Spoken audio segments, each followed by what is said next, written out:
Berapa kali sebulan kita harus membersihkan kotoran telinga? Nah, ini adalah pertanyaan dari Luta.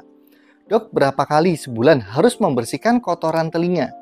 Kalau nggak dibersihin, malah membuat kotoran telinganya berkumpul lalu menutup lubang telinga, sampai menyebabkan suara tidak terdengar.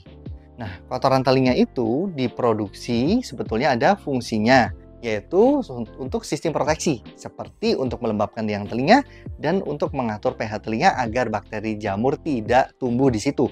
Jadi kalau terlalu bersih tidak dianjurkan. Tapi apakah benar-benar nggak boleh dibersihin?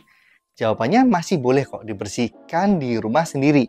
Paling 2 minggu sekali atau sebulan sekali udah cukup. Tapi ada syaratnya, harus dibantu orang lain. Karena kalau nggak dibantu orang lain, nanti malah kedorong ke dalam dan membuat iritasi pada telinga kita. Bersihin telinga anak lebih aman pakai obat tetes telinga aja? Nah, ini adalah pertanyaan dari Sisilia. Dok, untuk bersihin telinga anak-anak gimana dok? Soalnya kakek pola anak-anakku dok. Apakah lebih aman kalau pakai obat tetes telinga aja? Obat tetes telinga itu aman kok. Bahkan ada yang dijual bebas untuk melunakkan kotoran telinga. Tapi harus digunakan secara bijak. Dan harus dipastikan kotoran telinganya itu ada. Karena kalau misalkan nggak ada, itu malah bikin iritasi pada telinga anak. Bisa iritasi. Dan kalau misalkan lebih 2 hari ternyata kotoran telinganya masih ada, disarankan tetap ke dokter THT.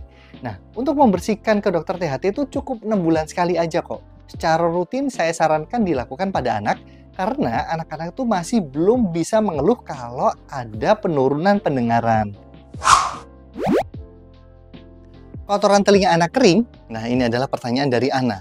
Pertanyaannya itu menanyakan kalau kotoran telinganya anaknya kering seperti serbuk, walaupun menggumpal tetap kering. Nah, penyebabnya apa ya dok? Apakah berbahaya?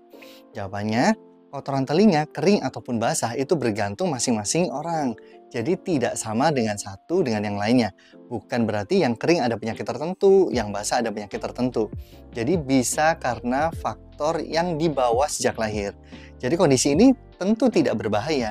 Kalau memang ragu pada kondisi ini misalkan berlebihan banget, mengganggu sering infeksi, atau sering menyebabkan nyeri, atau malah ada gangguan pendengaran, itu wajib untuk dicek ke dokter. Karena nanti dokter akan melakukan evaluasi nih. Kasus ini sebetulnya normal, sel kulit mati biasa aja, atau ada penyakit tertentu.